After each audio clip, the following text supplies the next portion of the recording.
مطلق جلد مئۃ، سمجھ میں آ گئی؟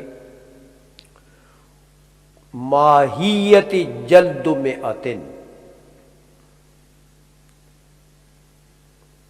100 کوڑے، بس 100 کوڑے، اس کے ساتھ کوئی قید منظور نہیں ہے۔ کسی قید کا ذکر ہے یہاں پر قرآن میں؟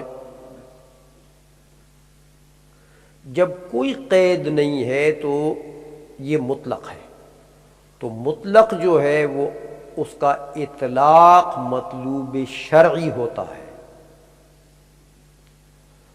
تو لہذا اس کو اپنے اطلاق پر رکھیں گے۔ لہذا مطلق 100 کوڑے یہ اس کی جزا ہے، کل جزا ہے، مطلق 100 کوڑے بغیر کسی اور قید کے۔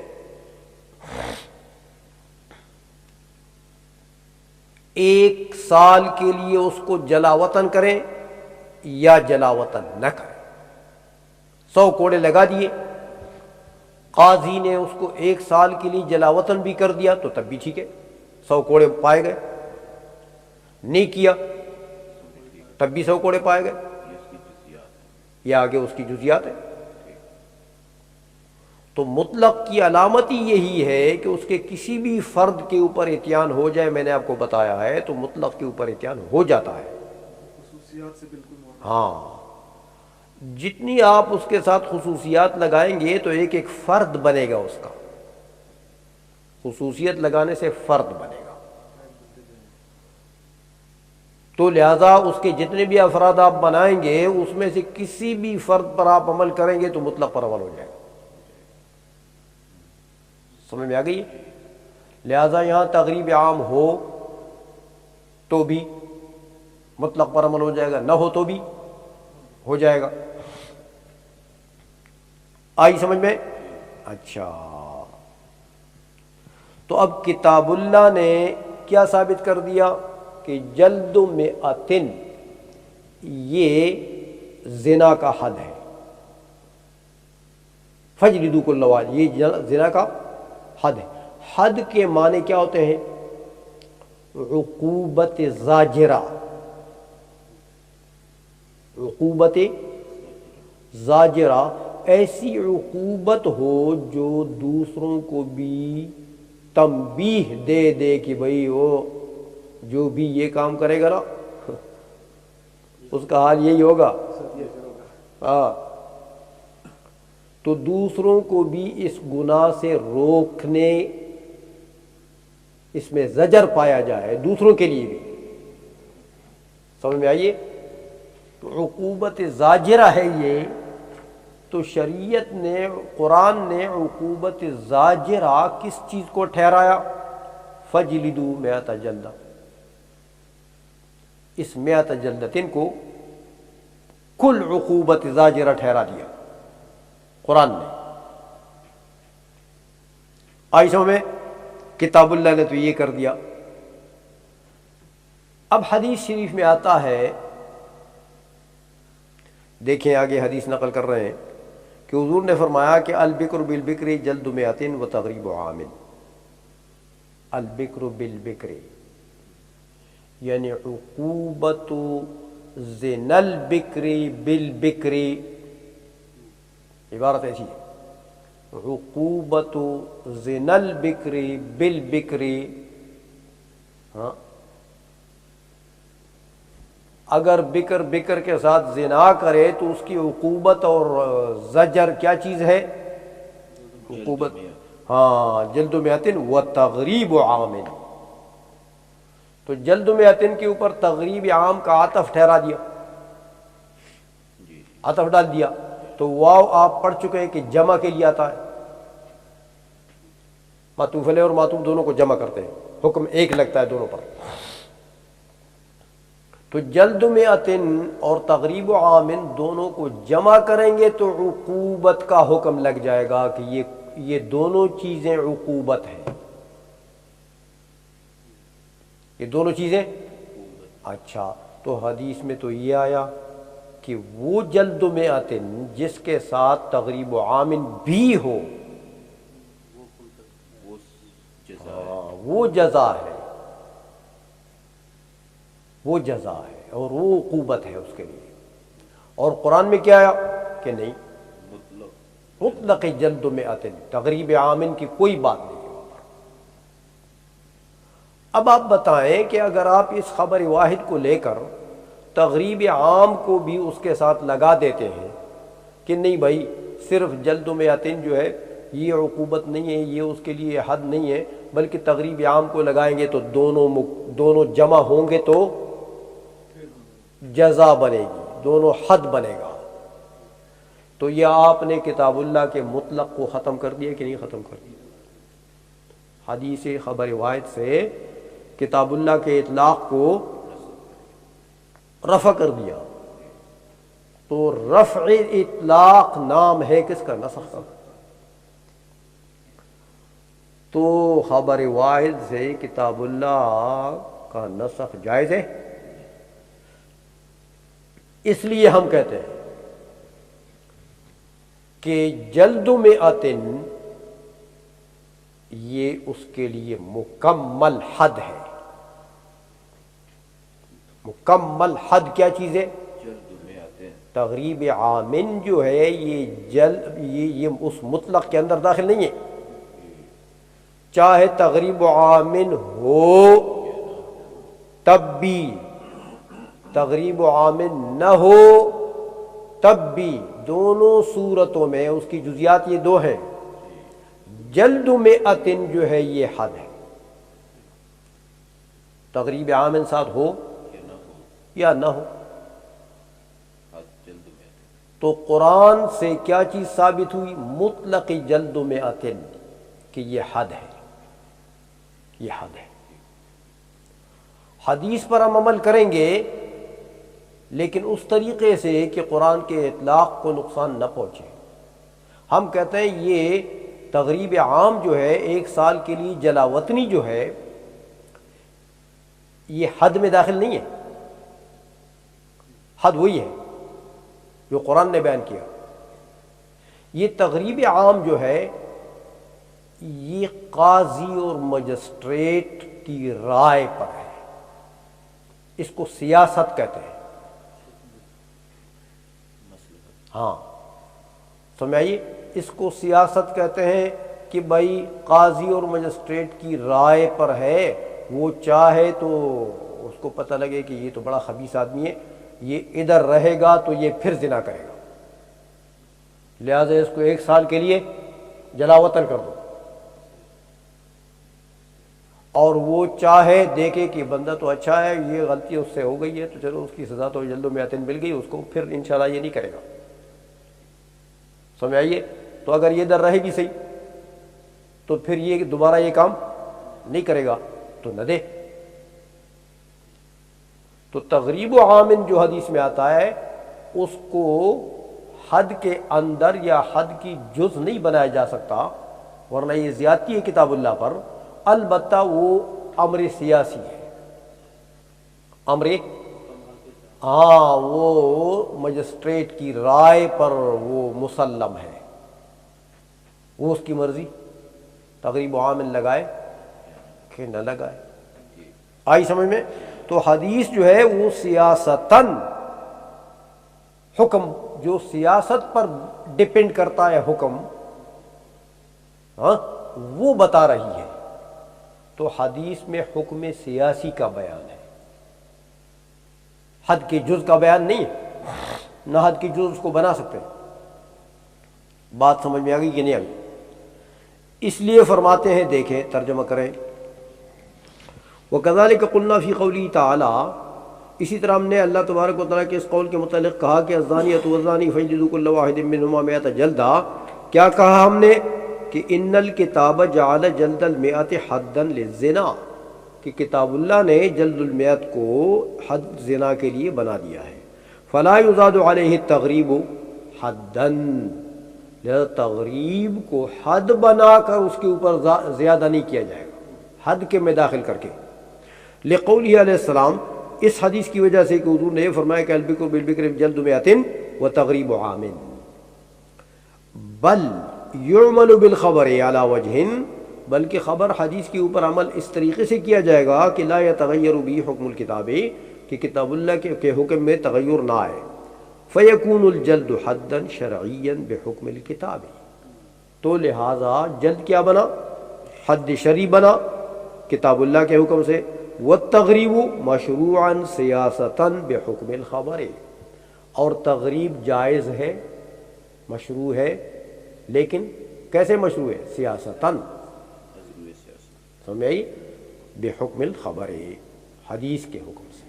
تو مطلب یہ ہے کہ مطلق کو اپنے اطلاق پر رکھیں گے، اس کو مقید کسی حدیث کی وجہ سے، خبر واحد یا قیاس کی وجہ سے نہیں کر سکتے ہیں۔ آئی سمجھ میں؟ میرے خیال میں جتنا کافی ہے، آپ کے ساتھ بھی بہت سے نہیں ہیں، تو ان کی بھی کچھ رعایت ہو جائے گی اور آپ کی بھی ہو گئی رعایت۔ اب یہ وَكَذَلِكَ قَوْلُهُ تَعَالَىٰ، اور اسی طرح ہے اللہ جل مجدہ کا یہ قول، اسی طرح ہے، وَكَذَلِكَ جیسے سابق گزرا، كَذَلِكَ میں نے آپ کو مشار لے بتا دیا کہ جیسے پہلے گزرا، یعنی جیسے پہلے گزرا اور اس کے مطلق کو ہم نے اطلاق پر رکھا، خبر واحد پر عمل کیا اس طریقے سے کہ حکم کتاب کو تغیر، کذالک سیم اسی طرح۔ کون سا اللہ جل مجدہ کا قول ہے؟ جو اللہ نے فرمایا کہ وَلْيَطَّوَّفُوا بِالْبَيْتِ الْعَتِيقِ، وَلْيَطَّوَّفُوا بالبیت العتیق۔ تو دیکھیں لیطوفوا جو ہے یہ امر کا صیغہ ہے، وجوب کے لیے آتا ہے، وجوب اور فرض یاد رکھیں، فرض کے اوپر بھی واجب کا اطلاق ہوتا ہے اور واجب کے اوپر بھی فرض کا اطلاق ہوتا ہے۔ اس یطوفوا سے مراد طواف زیارت ہے، جو حج کے اندر رکن ہے، فرض ہے، وہ طواف مراد ہے یہاں پر۔ حاجیوں کو چاہیے کہ طواف کریں بالبیت العتیق، پرانے گھر کی، پرانے گھر کا طواف کریں۔ عتیق کہا، بیت کو موصوف کر دیا عتیق کے ساتھ ہو، عتیق بمعنی قدیم آتا ہے، تو قدیم بھی ہے کہ ان اول بیت وضع للناس للذی ببکۃ مبارکہ، ان اول بیت، تو عتیق بھی ہے، قدیم ہے اس معنی سے۔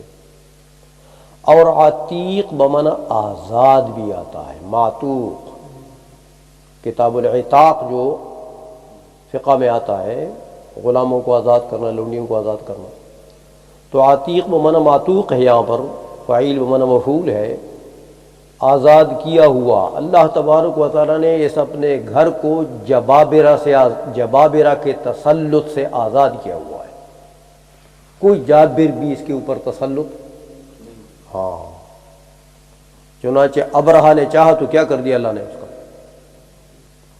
سمجھ میں آئی؟ اس لیے عتیق کہتے ہیں اس کو کہ جبابرہ کے تصرفات، تسلط سے اللہ تبارک و تعالیٰ نے اس گھر کو آزاد رکھا۔ جو عقیدت سے جاتا ہے، محبت سے جاتا ہے، اس کو برکتیں ملتی ہیں وہاں پر۔ جو جبر و تسلط سے جاتا ہے، اللہ اس کو ذلیل کرتا ہے۔ سمجھ آئیے؟ تو اس کو اس لیے عتیق بھی کہتے ہیں، یہ معنی بھی ٹھیک ہے عتیق کا۔ تو بہرحال یہ حکم ہوا اللہ تبارک و تعالیٰ کی طرف سے کہ ان حاجیوں کو حج کے دوران یہ طواف کرنا چاہیے، یہ طواف ان کے اوپر فرض ہے۔ اب دیکھیں، طواف ایک معہود گردش کا نام ہے، بیت اللہ شریف کے ارد گرد جو حجر اسود سے شروع ہوتا ہے رائٹ ہینڈ سائڈ میں چلتے ہیں اور 7 مرتبہ پورے کرتے ہیں، تو یہ طواف کا حکم ہے وَلْيَطَّوَّفُوا میں. سمجھ میں آ گئی ہے؟ تو مطلق طواف ارشاد فرمایا وَلْيَطَّوَّفُوا. یہ قید اس کے ساتھ ہے کہ پہلے وضو کرو تو بعد میں طواف کرو، یہ ہے کہ پہلے غسل کرو بعد میں طواف کرو، یا یہ ہے کہ بے وضو کرو، یا یہ ہے کہ جنابت میں کرو، کچھ چیز نہیں. سمجھ میں آ گئی نا؟ تو وَلْيَطَّوَّفُوا، حجاج کو طواف کرنا چاہیے، مطلق طواف، چاہے طواف وضو میں ہو تو بھی طواف ہے، بے وضو ہو تو بھی طواف ہے، نجاست میں ہو تو بھی طواف ہے، طہارت میں ہو تو بھی طواف ہے. تو وَلْيَطَّوَّفُوا مطلق طواف کا حکم ہو. آئی سمجھ میں؟ اب اگر آپ کوئی قید لگاتے ہیں اس میں کہ اس کے اطلاق کو، کتاب اللہ کے اطلاق کو نقصان پہنچا دے، تو بھائی یہ تو اطلاق تو مطلوب شرعی ہے، مطلق میں تو اطلاق ہو، تو اس کا تو مطلب یہ کہ آپ اس کو نقصان پہنچا رہے ہیں، مطلق کے اطلاق کو نقصان پہنچا رہے ہیں. تو اگر کسی ظنی چیز کو لے کر، کسی ظنی چیز کو بنیاد بنا کر آپ اطلاق کو نقصان پہنچا رہے ہیں تو یہ تو نسخ ہے. تو کتاب اللہ کا قطعی کا نسخ تو ظنیات سے جائز نہیں ہے کہ آپ اس سے ایک فرد نکال رہے ہیں. کیسے نکال رہے ہو؟ کوئی قطعی چیز لاؤ تو پھر بات ہوگی. یہ خود قطعی ہے اپنے مفہوم میں. تو پہلی مرتبہ تخصیص عام کی بھی آپ نے پڑھا، اگرچہ عام نہیں ہے لیکن وہ بھی پہلی مرتبہ قطعی سے ہوا کرتا ہے. ہاں، تو یہ تو مطلق ہے. اب مطلق کو آپ تقیید کرتے ہیں، مقید کرتے ہیں، تو مطلق کی تقیید بھی کوئی قطعی دلیل لاؤ تو بات ہوگی. سمجھ میں آ گئی؟ حضرت امام شافعی رحمۃ اللہ علیہ نے فرمایا کہ نہیں، وضو بھی مراد ہے یہاں پر، کہ وَلْيَطَّوَّفُوا مع الطہارۃ مع الوضوء، طواف کریں وضو میں، وضو میں. دلیل یہ ہے کہ حدیث شریف میں آتا ہے، حضور نے فرمایا کہ الطواف بالبیت صلاۃ، کہ طواف بالبیت کیا ہے؟ یہ تو نماز ہے. الا مگر فرق یہ کہ اللہ جل مجدوں نے اس میں باتیں جائز قرار دی ہیں اور نماز کے اندر بات کرنا جائز ہے. تو حضور نے فرمایا کہ اس میں بات کر سکتے ہیں، نماز یہ بھی ہے، نماز وہ بھی ہے، لیکن اس نماز میں باتیں کرنا جائز، اور اس نماز میں باتیں کرنا جائز نہیں ہے. فرق یہ ہے، نماز ہی بھی ہے. تو جب یہ بھی نماز ہے تو نماز بدون وضو تو ہوتی نہیں، لہذا یہ طواف بھی بدون وضو ہوتا ہی نہیں. بات سمجھ؟ ہاں، یہ حدیث جو ہے یہ دلیل ہے ان کی. ہم کہتے ہیں بھائی طواف کا جو اطلاق ہے وہ قطعی سے ثابت ہے. سمجھ میں آئیے؟ مطلق طواف یہ قطعی سے ثابت ہے. اب اگر آپ یہ حدیث خبر واحد ہے، خبر واحد ظنی ہے، تو اس کے ساتھ اگر آپ اس کو مقید کرتے ہیں تو آپ نے تو اس کے اطلاق کو رفع کر دیا. تو ظنیات سے تو نسخ قطعیات کی جائز نہیں ہے. اس لیے ہم بھی اس حدیث کو مانتے ہیں، لیکن ہم حدیث پر بھی عمل کریں گے، قرآن پر بھی عمل کریں گے، لیکن قرآن کو تو اپنے اطلاق پر رکھیں گے، حدیث پر اس طریقے سے عمل کریں گے کہ اس کے اطلاق کو، مطلق کے اطلاق کو وہ نقصان نہ پہنچائے، اس کے اطلاق کو نقصان نہ ہو، اور اس حدیث پر بھی عمل ہو جائے۔ سمجھئے؟ اس لیے ہم نے کہا کہ وَلْيَطَّوَّفُوا سے تو کیا ثابت ہو جائے گا؟ مطلق طواف کی فرضیت، کہ مطلق طواف فرض ہے حج میں۔ اچھا، باقی رہی حدیث، تو حدیث سے ہم کہتے ہیں کہ وضو کا وجوب ثابت ہو جائے گا، کہ اس طواف کے لیے وضو واجب ہے، طواف کے لیے وضو واجب ہے۔ تو حج کے ارکان میں مسئلہ یہ ہے کہ کوئی واجب اگر رہ جائے تو اس کی تلافی دم سے ہوتی ہے، اس کی تلافی، لہذا یہ واجب ہے وضو، تو اگر کوئی بغیر وضو کے طواف کرے گا تو مطلق پر عمل ہو جائے گا، وَلْيَطَّوَّفُوا پر عمل، وضو کے ساتھ کرے گا تب بھی وَلْيَطَّوَّفُوا پر عمل ہو جائے گا، اس کے دو ہی فرض ہیں، دونوں پر عمل ہوگا۔ لیکن اگر بغیر وضو کے کسی نے کر لیا تو بھی مطلق فرض تو ادا ہو گیا، لیکن واجب رہ گیا، تو واجب کے لیے وہ کیا کرے؟ حرم سے، بیت اللہ شریف سے باہر نکل کے حرم کے اندر کہیں دم دے دے، سمجھ میں آ گئی ہے؟ تو تلاشی ہو جائے گی، لہذا وضو اس کے لیے واجب بالحدیث، مطلق طواف فرض بکتاب اللہ۔ آئی سمجھ میں؟ اچھا، ہاں اگر جنابت میں کیا، سمجھ میں آ گئی ہے، تو گناہگار تو اور ہو گیا، لیکن اس کی بھی تلافی بدنہ سے ہوگی،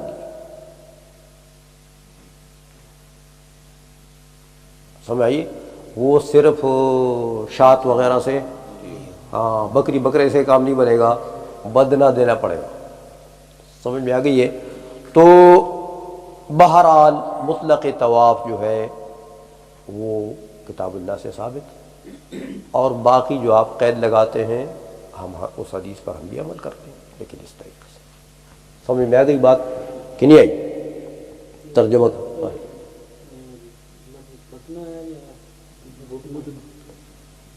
اصل میں زیادہ فصیح تو بدنا ہے کہ اس میں خفت ہے، اور بدنا یہ ضبط با پر پیش بھی جائز ہے، بدنا بولنا بھی جائز ہے،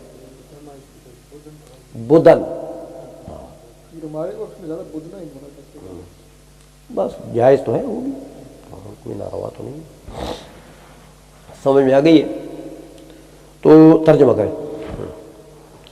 وَكَذَلِكَ قَوْلُهُ تَعَالَىٰ، اور اسی طرح اللہ جل مجدہ کا یہ ارشاد ہے کہ وَلْيَطَّوَّفُوا بِالْبَيْتِ الْعَتِيقِ، یہ مطلق فی مسمى الطواف بالبیت، طواف بالبیت میں یہ آیت کیا ہے؟ مطلق۔